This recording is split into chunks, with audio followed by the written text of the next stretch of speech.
Di mana dirahmati Allah Subhanahu Wa Taala. Pertama dan utama sekali kita memanjatkan syukuran kita kepada Allah dapat kita meneruskan sesi menjawab ini kemusykilan agama,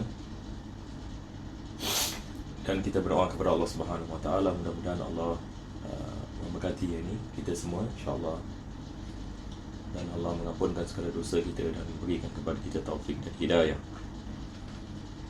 Jadi insyaAllah tanpa kita buang masa, insyaAllah we will enter into our first question that is asked. Question is asking, Assalamualaikum Ustaz, I've watched your previous videos about the waqaf and sadaqah, about any waqaf and sadaqah. I just check the sound.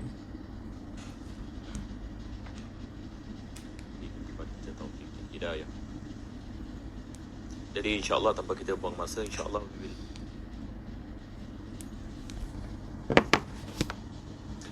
I've watched a few videos about the waqaf and sadaqah and qurban. The one that you want to know anyhow do it, or for the person without telling them. What if you want to read Yasin for some people for the intention of shifa without telling them that we are reading Yasin, and for them is it still permissible? Yes, it is still permissible. This is a different situation. What I mentioned is pertaining to doing any korban. And for example, if you are doing any korban for somebody else, you have to inform him and ask for his permission, so that he can intend and thus attain the rewards of doing the korban.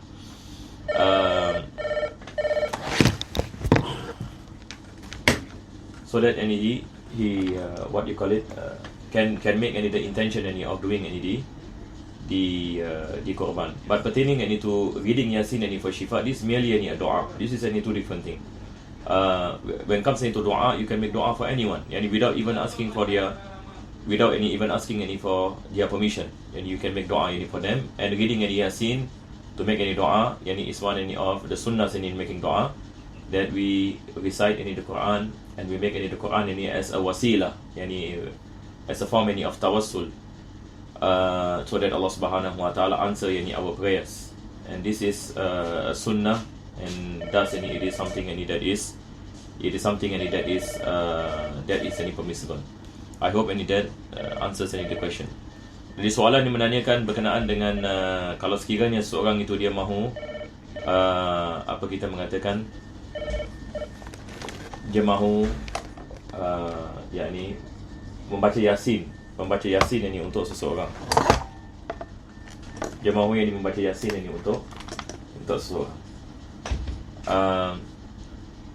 Dan apa kita mengatakan, dia menanyakan berkenaan dengan soalan yang sebelumnya, kalau sekiranya kita mahu melakukan korban, kalau kita mahu melakukan ibadat korban, kita perlu meminta izin daripada orang yang kita mahu melakukan ibadat korban baginya, sebab dia perlu untuk melakukan niat.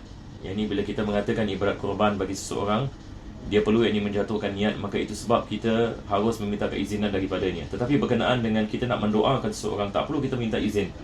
Kalau saudara kita sedang sakit misalnya, tak perlu kita meminta izin kepadanya, saya nak mendoakan awak dan sebagainya. Tidak perlu.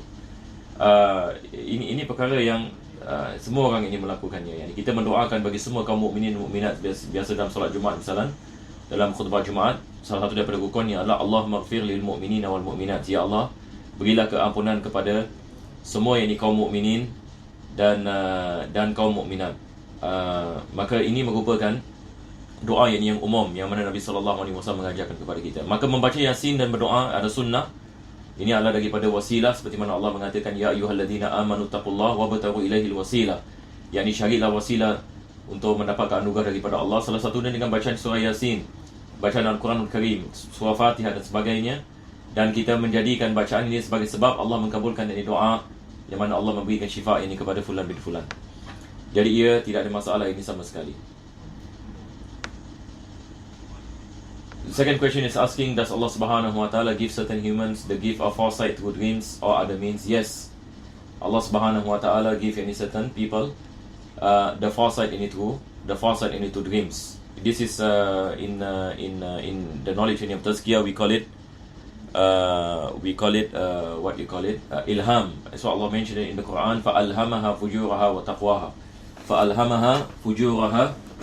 وَتَقْوَاهَا. yani Allah Subhanahu wa Ta'ala, yani He gives inspiration. And one of the form of inspiration that Allah Subhanahu wa Ta'ala can give is inspiration and into dreams. That there are people, for example, Allah Subhanahu wa Ta'ala bless them and with dreams, then in the form of inspiration, and that they are being made aware about certain things and that is going to happen. And this is one of the forms of karamah, the karamah of awliya of Allah Subhanahu wa Ta'ala, that at times they get any inspiration from Allah Subhanahu wa Ta'ala pertaining to something that is going to occur. So this is something that is that happened, and we have many examples on the pertaining to the Sahaba radiallahu anhum, pertaining to Sayyidina Umar Khattab, pertaining to Sayyidina Osman ibn Affan. For example, a man came and he wants to shake hand with the Khalifa Osman ibn Affan radiallahu anhu, and then he said that, how can I shake hand with you when I see traces of the hand of the devil in your palms? And then this man remembered that before this he was committing something that is haram by holding a woman that is non-mahram with his hand. So he said, awahyun ba'da Rasulillah, is this a revelation from Allah after the Prophet sallallahu alaihi wasallam? Does wahyu still what you call it, still present in this time? So he said, bal huwa firasa, but it is a form of inspiration. And he said, the Prophet sallallahu alaihi wasallam mentioned, ittaqu firasat al-mu'min fa innahu yanzuru bi nurillah, fear the inspiration of the believer because he sees by the light of Allah. So Allah Subhanahu wa Ta'ala can gives foresight to human beings, those who are close to Him, through dreams, or even through what you call it, knowledge that is special that Allah gave to him, that is called as ilmul ladunni, as what in the story of Nabi Musa and Nabi Khidir alayhi salam, when Allah Subhanahu wa Ta'ala mentioned, فَوَجَدَ عَبْدًا مِنْ عِبَادِنَا آتَيْنَاهُ رَحْمَةً مِنَّا وَعَلَّمْنَاهُ مِنْ لَدُنَّا عِلْمًا. And we taught in Khidir alayhi salam knowledge that comes from us and in the form of inspiration. Soalan menanyakan, adakah dibolehkan Allah Subhanahu wa Ta'ala memberikan manusia ilham, yang dia dapat melihat apa yang akan berlaku melalui mimpi? Ya, ini banyak berlaku pada hakikatnya. Banyak berlaku kepada awliya Allah, kepada mereka-mereka yang saleh, atau bukan dalam mimpi, atau luar mimpi. Ini yang dimaksudkan dengan ilham, yang mana Allah mengatakan fa'alhamaha fujuraha wa taqwaha. Allah Subhanahu wa Ta'ala boleh memberikan manusia ilmu melalui ilham. Dan ini juga dikenali sebagai ilmu ladunni, apabila seorang itu bertakwa kepada Allah dan melaksanakan perintah Allah, seperti mana Allah mengatakan ittaqullah wa yu'allimukumullah, yakni takutlah kamu kepada Allah, yakni bertakwalah kamu kepada Allah, maka Allah akan mengajarkan kepada kamu apa yang kamu tidak mengetahui. Maka ini semua adalah melalui ilham.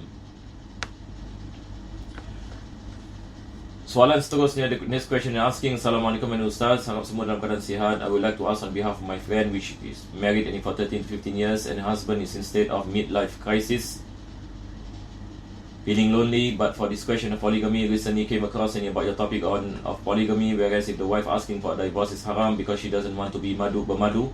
But firstly, I would like to touch on polygamy when said dia mampu untuk menikah lagi, tetapi mampu untuk terletak kepada bila mana isterinya sekarang bekerja dan fungsi bayaran bil, bayar bulanan kereta. Pertanyaannya, mampukah dia untuk menikahi satu lagi sedangkan isterinya masih ada pekerjaan yang kadang-kala dia membantu kongsi untuk bayaran bil, anak-anak, maid kereta? Bolehkah dia menyuruh isterinya berhenti kerja dan downgradekan rumahnya, jual keretanya, berhentikan pembantunya, semata-mata dia mahu menunjukkan kepada isterinya yang dia mampu supaya dia boleh menikahi lagi satu lagi? Bolehkah dia menikahi satu lagi semata-mata untuk nafsu keseorangan?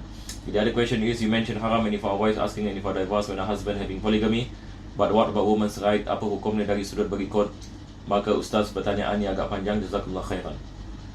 The thing is, I do not know any way to speak. Maybe I start by speaking in English. Some of the words have to be translated because the question is partly English, partly Malay. So basically, what I understood from this particular question that she is asking on behalf of a friend who has been married for 13 to 15 years, and the husband basically wants to marry a second wife, to engage in polygamy, and the fact that she is the first wife and is working, and the first wife is the one who's paying the bills, paying for the monthly installment of the car, and paying any for other things. So in a way that the first wife and he knows that the husband does not have the capacity any to marry second any wife, because he is not any fulfilling any his obligations any to give nafaqah for the first wife. So now any he wants any to marry the second wife, and if any the husband tells any the wife to sell off the car or to downgrade any to the HDB just any for the purpose any for him any to marry a second one, is it permissible for the husband and to ask any for divorce in this situation? So this is basically what I've understood any from the question. So let me explain. Because this question was asking about the previous any question which I answered, which I mentioned that it is not permissible any for the first wife to ask any for divorce if the husband and he wants any to marry the to the second wife, to marry any the second wife, and he is able any to provide to be just. That's what Allah Subhanahu wa Ta'ala mentioned in the Quran, فَإِن لَمْ تَعْدِلُوا فَوَاحِدًا. If you do not any have the ability to be just in terms of nafaqah, in terms of qism, in terms of giving time, then marry only one. The Quran speaks any about marrying only one, and this is any the beauty any of the Quran. After Allah Subhanahu wa Ta'ala mentioned it is permissible any for you, فَانْكِحُوا مَا طَابَ لَكُم مِّنَ النِّسَاءِ مَثْنَى وَثُلَاثَ وَرُبَاعَ, that it is permissible any for you to marry 2, marry 3, or marry any 4. فَإِن لَمْ تَعْدِلُوا, but if you do not have any the capacity any to do adl, to be just, فَوَاحِدَةً, then marry any only one. So now we go back any to the question and we study the case to ascertain whether is there justice any or no justice for the first wife and in this particular situation. Point number 1: husband and he is not providing nafaqah any for the first wife. The first wife and he is the one who is working. The first wife and he is the one who is paying the bills. The first wife and he is paying the installment. So now situation and is like this. It is wajib any upon the husband in the first place. And before we speak about the polygamy any issue, it is wajib any for the husband to give any nafaqah to the first wife, and the wife to give any nafaqah. If he does not have the capacity any to give any nafaqah, at least their livelihood and it should be kind of lower, in the sense that he is able any to provide the nafaqah and not to go into debts. So if the situation is such that the husband does not have the capacity even to give nafaqah for the first wife, in this particular situation, the wife and he can ask any for divorce. So the thing is this: when it comes into nafaqah, the wife can ask any for divorce if the husband does not any provide nafaqah any for the wife. Any one of the things that is permissible any for wives to ask any for divorce, if she is not any given nafaqah. That is why we mention that nafaqah yani is for her. So she is the one any who decides any to live any in a state where she tell any husband it's okay any if you don't give me nafaqah, I can work. So she is pleased any in that sense. Now it is up to her. But if the wife any feels at any point of time, for example, if the husband does not any give him nafaqah, the wife any can make any report any to the judge. Now this is basically the ruling. So even any when we speak before any we speak any about polygamy, if the situation is such, the wife any has a choice. The wife any has a choice any to ask any for divorce. Right. Point number 2. Now any the husband any wants any to engage in polygamy, and the first wife knows that even any for her, the husband does not have any the ability any to provide any nafaqah. So he and at the same time any the wife any finds out that the husband any wants any to marry the second wife, and she feels that if he does so, then surely that she will do not have the ability to provide nafaqah any for the first wife, but the first wife any will know that there will be problems any that is to come, and there will be an issue any of financial any situation and so on and so forth. So in this particular situation, that it is permissible any for the wife to ask any for divorce, and if she wants any, for example, if any she understand when she looks at the situation that the husband yani is not what you call it, being just to her in a sense, and not providing the nafaqah for her. So she has the choice. But at the same time, as what we mentioned, it is her choice. If she wish to be patient, for example, and she wish to continue with the relationship, and so on and so forth, it is her choice. But here, what we have to understand is that Islam gives a way out. Islam does not say that no matter what your situation, that you live in poverty and all these things, that you cannot ask for divorce. No. Islam speaks about the rights of women. When you study the Sharia, when you study the Quran, when you study the Sunnah of the Prophet ﷺ, there are many rulings in Islam that protects the woman. Rulings in the chapter of nikah, ruling pertaining to nafaqah, ruling pertaining to justice in between wives, and even if a husband engaged in polygamy. But there are certain situations where it is permissible for the wife to ask for divorce. There are certain situations that is not permissible for her to ask for divorce. So we have to look at different cases differently. We cannot put a blanket and say that the ruling is the same no matter what happens. No, this is not within the teachings of Islam. If a woman is suffering for example, not given nafaqah, living in difficulty, living in distress, she can ask for divorce, and if she thinks that she does not have the capacity to live on on this relationship, and she can meet the judge and speak about the problems, and the judge can can give talaq, and if the situation is coming from bad to worse. Jadi soalan menanyakan berkenaan dengan seorang wanita. Dia menanyakan tentang kawan yang sudah berkahwin selama 15 tahun, dan suaminya mau berkahwin nombor 2 yang bermadu. Tetapi masalahnya suami tidak memberikan nafkah secukupnya kepada isteri yang pertama. Isteri yang pertama yang bekerja, isteri pertama yang bayar bil, isteri pertama yang bayar installment kereta. Ini apa yang saya faham daripada soalan. Jadi nampak-nampaknya suami ini tidak mengeluarkan apa kita mengatakan nafkah, ataupun kalau dia mengeluarkan mungkin ia bukan sesuatu yang mencukupi misalnya. Dan isteri yang pertama lihat pula dia nak berkahwin dengan yang kedua. Jadi dia agak risau bagaimana keadaan sekarang. Sedangkan suaminya tidak memberikan nafkah kepadanya, dan suaminya mau berkahwin dan sebagainya, dan melakukan perkara-perkara yang mana dia boleh menyebabkan isterinya kurang selesa dalam perkara seperti ini. Jadi dalam isu nafkah, kalau sekiranya isterinya mendapati suaminya tidak memberikan dan tidak mampu memberikan nafkah yang sepatutnya, maka dibolehkan bagi isterinya untuk meminta penceraian. Dibolehkan baginya. Seperti mana kita mengatakan dibolehkan bagi seperti mana kita mengatakan diwajibkan bagi suami untuk memberikan nafkah. Dalam masa yang sama juga, kalau suami tidak melaksanakan tanggungjawabnya, maka isteri boleh melakukan aduan kepada mahkamah. Itu sebab kita kena lihat kes-kes ini secara individu. Sebab lain kes, lain hukumnya. Yang soalan yang saya jawab pada kali yang lepas adalah berkenaan dengan seorang suami nak berkahwin yang kedua. Adakah dibolehkan, kita dibolehkan? Dibolehkan. Al-Quran ini mengatakan sedemikian. Tetapi dibolehkan dengan syarat keadilan. Yang bukan maksudnya satu orang ini nak berkahwin isteri yang kedua, selepas itu dia tidak memberikan nafkah kepada isteri yang pertama. Ini tidak dibolehkan. Kalau isteri itu redha, itu perkara berbeza. Tetapi kalau isteri itu menuntut misalnya, dia mengatakan saya mahu sekian nafkah saya dan sebagainya, maka diwajibkan atas suami untuk memberikan nafkah kepada isterinya. Tapi kalau sekiranya suami nak berkahwin yang nombor 2 misalnya, dan dia mengaku kepada isteri minta maaf saya tak dapat memberikan dan sebagainya, maka isterinya ada pilihan sekarang. Ini yang saya mengatakan.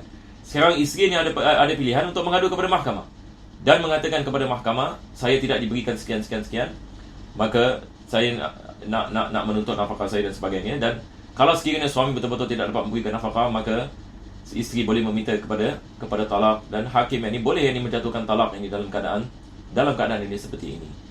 Nah,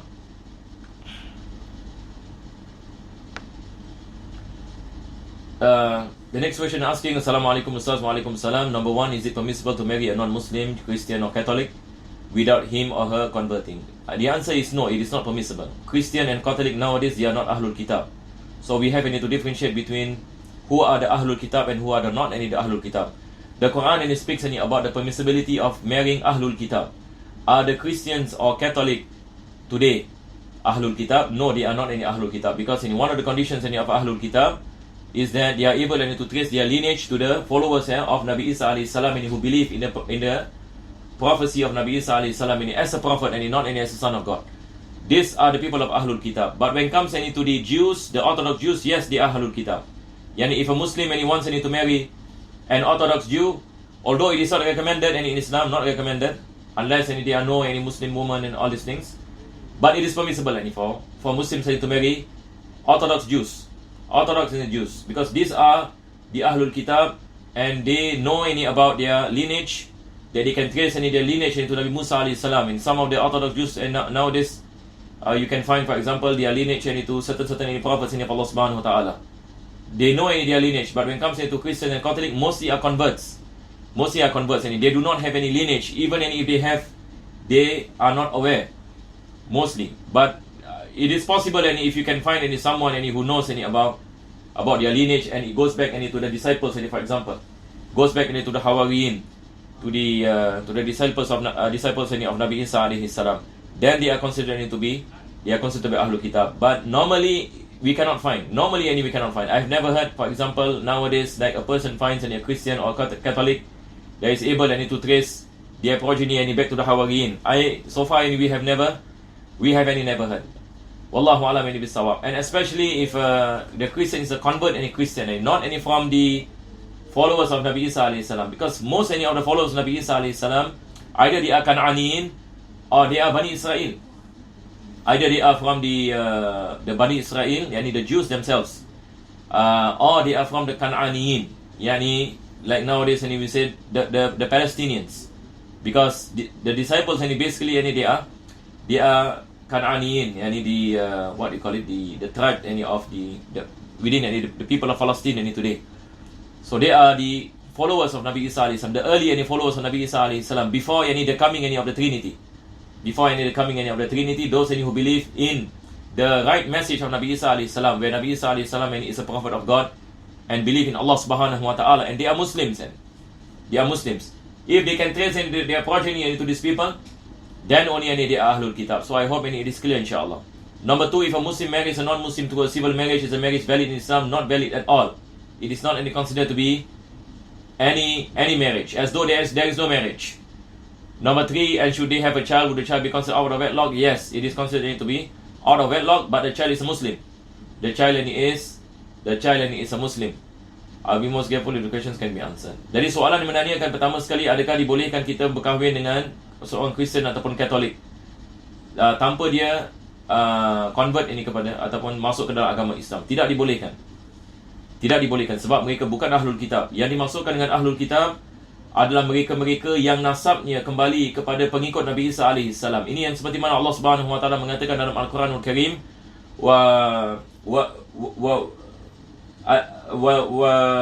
waladzina utul kitaba min qablikum. Perkataan di dalam Al-Quranul Karim, dibolehkan bagi kamu, Allah Subhanahu wa taala mengatakan uhilla lakumut tayyibat wa ta'amul ladzina utul kitaba halul lakum wa ta'amuhum hilul lahum wal muhsanatu minal mu'minati wal muhsanatu minal ladzina utul kitaba min qablikum wal muhsanatu minal ladzina utul kitaba min qablikum. Dan wanita-wanita yang baik di kalangan mereka-mereka yang diberikan kitab sebelum kamu. Jadi di sini kita membicarakan tentang manusia-manusia yang beriman kepada Nabi Isa alaihi salam sebagai seorang nabi, dan beriman kepada Allah yang Esa, tanpa ini mengatakan Allah ada anak dan sebagainya. Kalau sekiranya mereka dapat nasab mereka kembali kepada manusia-manusia yang beriman kepada Nabi Isa AS, ini maksudnya yang Muslim, beriman kepada keesaan Allah Subhanahu Wa Taala, ini kita mengatakan Ahlul Kitab. Tapi kebiasaannya kita tidak akan mendapati seorang Kristian hari ini ataupun Katolik yang boleh mengatakan sedemikian ini kepada kita. Berkenaan dengan Yahudi, memang ada. Yahudi jaga nasab. Jadi Yahudi yang ada sekarang ini, yang kita maksudkan Ahlul Kitab adalah Ortodoks. Yakni maksudnya mereka menjaga nasab mereka. Mereka dapat mengatakan misalnya saya daripada nasab Nabi ini, saya daripada nasab Nabi ini misalnya. Maka ini adalah apa kita mengatakan ini ada ahlul kitab ini tanpa syak. Jadi dibolehkan bagi seorang muslim berkahwin dengan seorang perempuan Yahudi misalnya. Tetapi tidak dibolehkan bagi seorang muslim berkahwin dengan seorang perempuan Kristian ataupun Katolik dan sebagainya. Lebih-lebih lagi kalau dia convert ini misalnya, dia bukan asal Bani Israel, dia bukan asal Kan'aniyin. Ini adalah apa kita mengatakan kabilah yang pada ketika itu. Dan sampai hari ini orang Palestin ini secara umumnya. Kalau sekiranya mereka bukan daripada kabilah ini, maka kita mengatakan mereka bukan ahlul kitab. Bangsa-bangsa lain, yani sama ada bangsa Melayu ke bangsa Cina ke bangsa orang putih, European, American dan sebagainya, convert ini kepada agama Nasrani, maka ini bukan ahlul kitab. Ini bukan ahlul kitab. Nas daripada Al-Quranul Karim. Itu sebab kita kena faham ini perkara ini dengan baik. Kalau sekiranya seorang muslim berkahwin dengan yang bukan Islam melalui perkahwinan civil, adakah perkahwinan ini sah dalam Islam? Tidak sah sama sekali. Kita tidak ada khilaf dengan ulama dalam perkara ini. Sebab pernikahan dalam Islam kembali kepada rukun-rukunnya. Satu orang kalau pergi mahkamah mengatakan I marry you off gini, begitu sahaja ataupun sign saja. Sign. Yani now ini we are husband and wife ini. Tidak ada saksi, tidak ada wali, tidak ada akad nikah misalnya, tidak ada ijab dan kabul. Ini bukan nikah ini hakikatnya. Ini bukan nikah. Ini seperti ini, seseorang ini ada boyfriend ataupun ada girlfriend, dan selepas itu mereka mengatakan you are my girlfriend, you are my boyfriend, dan begitu. Bagi mereka ini satu relationship. Tapi dalam Islam tidak ada. Tidak ada relationship. Kalau mereka mendapat anak, adakah anak itu anak luar nikah? Itu adalah anak luar nikah sebab tidak ada nikah. Anak luar nikah maksudnya tidak ada pernikahan. Maka itu adalah anak ini luar nikah. Tetapi hukum ni kita mengatakan kalau salah seorang daripada bapa ni Muslim, anak itu adalah Muslim. Anak itu dikirakan ini sebagai Muslim. Jadi insya-Allah ini kita berhenti di sini. Dan insya-Allah kita akan meneruskan pada minggu yang akan datang, insya-Allah pada kali-kali yang akan datang. Wassallallahu ala sayyidina Muhammadin wa ala alihi wa sahbihi wasallam. Alhamdulillahirabbil alamin.